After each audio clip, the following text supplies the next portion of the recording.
Ben Mehdi here for BCMMA.com with Bas Rutten, El Guapo. Bam. If you guys don't know, UFC heavyweight champion, 3-time king of pancreas. How's it going, Bas? Awesome. What brings you to Vancouver? Richmond Martial Arts. I'm doing a seminar at this place right now. You can't tell, but this is Richmond Martial Arts in Richmond, very close to Vancouver. And that's in Canada for all the people in America. See? Geography classes now for free.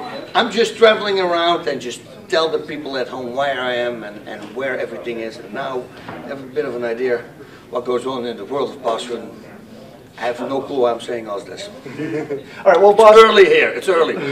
Growing up in the Netherlands as a kid, you used to get bullied a bit because of your azima, and then you grew up to be one of the most feared fighters in MMA at one point. People were scared of fighting you. What a journey. Do you have any favorite moments in there? How did that evolution come about?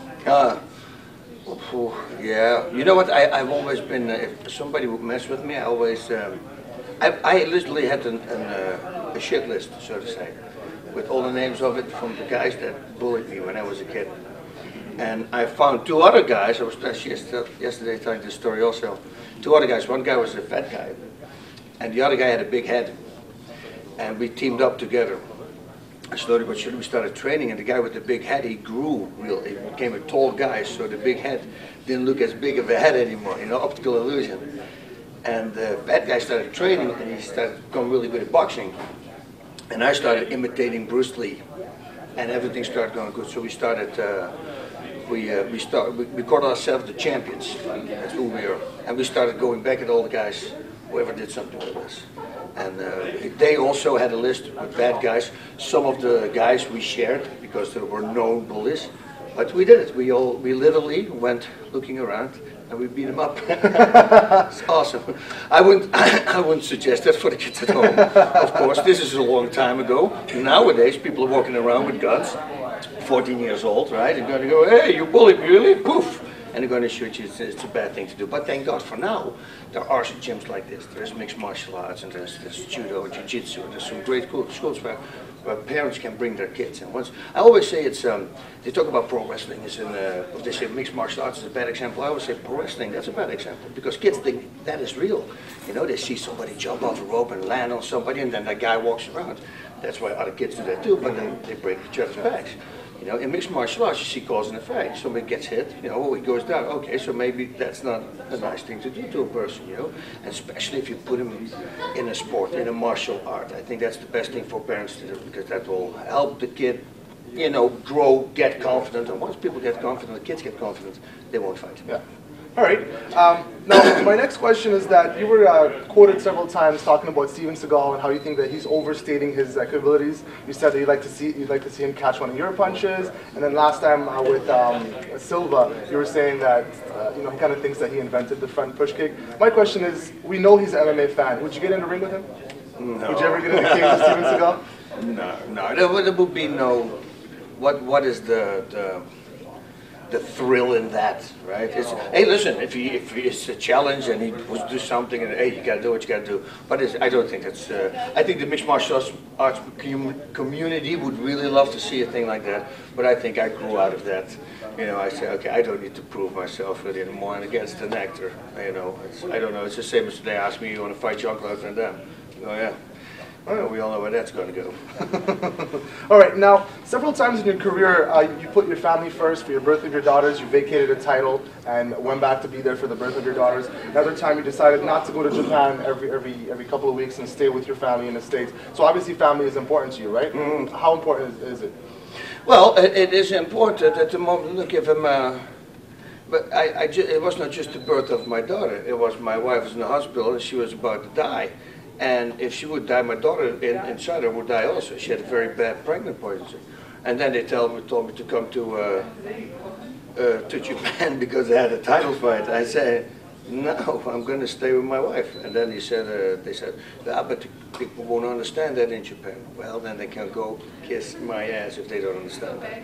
You know, but of course they were not talking for the people, because later on when the people found out, everybody backed me up, of course, because it was stupid. I always said, as a fighter also, you have to fight for yourself first and then family. Big mistake a lot of fighters make is they, you know, I just had a daughter.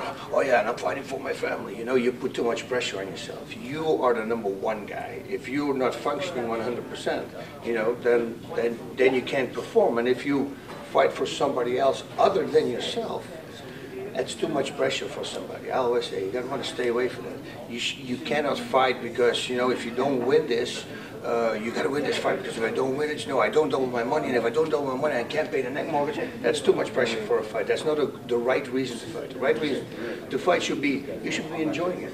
It should be really fun. It should be, let's see if those 5 or 6 things that I worked on now, those combinations that you've been drilling over and over and over again for the last 8 weeks, let's see if I can pull them off in the fight, you know, and then drop your opponent or that submission. Let's see if you can detect my certain setup that I rehearsed and then catch him in the submission. You know, that is cool stuff. But if some guys, they go to, you know, they have the whole time have these meditation tapes and they're trying to keep themselves calm by punching their chest. I said, what are you doing? Yeah, they told me, yes, it keeps you relaxed. It's just like that. And goes to the fight. I said, dude, you gotta enjoy this. This should be a happy time, you know, fun. But a lot of guys fight for the wrong reason. And many times it's very bad when I say don't put your family first, because nobody understands that. Because of course it's families first. No, it's you first. And if you perform well, then your benefit will automatically benefit from it. All right. Would you encourage your daughters to get into this sport? If they want to, yeah, of course. No, I'm not encouraging it. I would love for them to do more, but they like dancing, you know, and they have great talent. Like my 9-year-old, she's got a 6-pack. It's unbelievable, and she doesn't do anything. And she's strong pull-ups, and the other one, yeah, just like acting. So she's acting, and I just let them do whatever they want to do. But if they come around and say, Dad, I would love to fight, I say, well, I'll be in that corner if they want me. You know, if they say, we're out or not, I'm rather not. I'm going to make sure that they got the best persons beside me, of course. All right, great. Now, Matt Mitrione, Meathead, who has called the next Bas Rutten as a commentator. So somebody said that Matt Mitrione could be the next Bas Rutten as far as commentating. What do you think of that? Bas Rutten. It is a lot in America. I didn't hear him commentate yet. But you know what? I'm not surprised if he's good. Because when I saw him fight, suddenly going over the strength triangle choke, straight arm, I mean, he's working really the ground game. He's really understanding the ground game. And he picked up really fast. And most of the time, that's exactly what with me happened also. But then you can see things coming.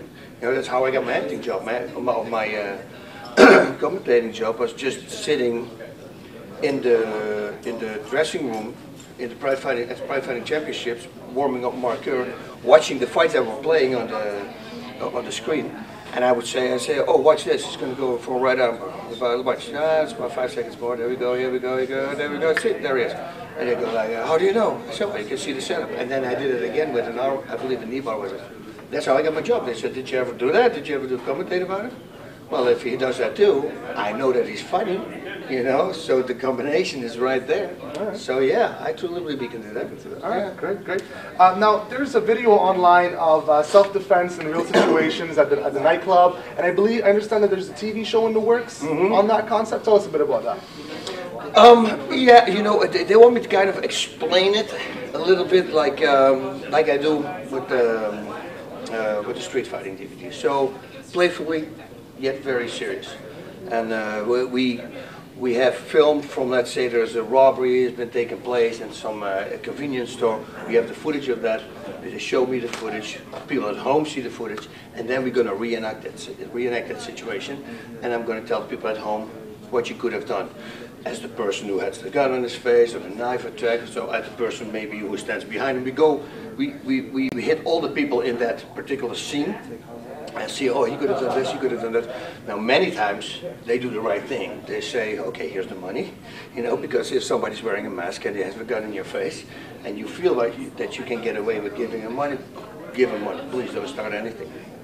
But, you know, if this person is not wearing a mask and he just shot somebody, you know, now you're a witness. You know, the chances are pretty high, or he's got to be a dumb criminal that he's going to shoot you. You see, so now we have to do something, and that's that's what I'm trying to explain to people now. All right. Now, with that video that's already online, though, the techniques that were used were kind of excessive. Now, some people think that they were really excessive things that should only be in movies and whatnot. Let me what? Those are the people in the government, right? Yeah. And other what do you think of that? Yes, like I said, those are the people who have no clue about mixed martial arts. It's like yesterday also, I came up with this new TV show we were eating, and I said, you know, I got a pedophile beatdown. How great would that be for a TV show, right? Because nowadays, to catch a predator, they catch the guy, and nothing really happens because nothing happened yet, so they can't really do anything. And then it's on the next episode. The next episode, you know, you see, then we can really do something to people like that. You know, but then the people in the government probably going to think, oh, that's too much, until it happens to a kid of theirs. You know, you see what I mean? It's so sad. It's so sad. And if people okay boxing, then there is no way on earth you can say that mixed martial arts is not okay. We all know, you know, they just need to be educated that boxing is way more dangerous than mixed martial arts. I mean, what was the last fight? Oh God, the last boxing match last weekend. Bantamweight. The guy's #2 now. What's his name? Oh my God, I forgot his name. Anyway, he knocks this guy down. The guy's on the ground. He's like, I mean, his legs are stretching. He's out. The referee goes to him. He moves a little bit. The referee lets him continue.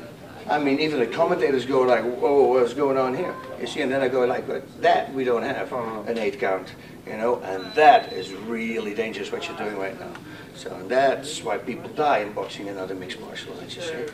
We just need people to be educated, you know. It will come. One of the people in the government is going to say, oh, wait a minute, my brother trains at a certain place, like in New York at Henzo Grace's place. And I went with him yesterday. He's actually a cool group of guys. And there's actually way more to it than I thought, you know. That choking, you know, you can simply tap and they let go, you know. And once people start understanding, it's going to be good. All right. Well, thank you so much for the interview, boss. You're welcome. See how I did this? Little headbutt on the side. Side of the face always works really good. Right here. Very weak. You will go down. Oh, yeah. I thought you were going to push me real far. I need caffeine a little bit. So, Bas Rutten, former UFC champion, 3-time king of pancreas. Yep, pancreas. And then we get going. And UFC heavyweight champion. Of course. That's it. And fucking unbelievably good looking. El Guapo. In about 1 hour. This last coffee coming up.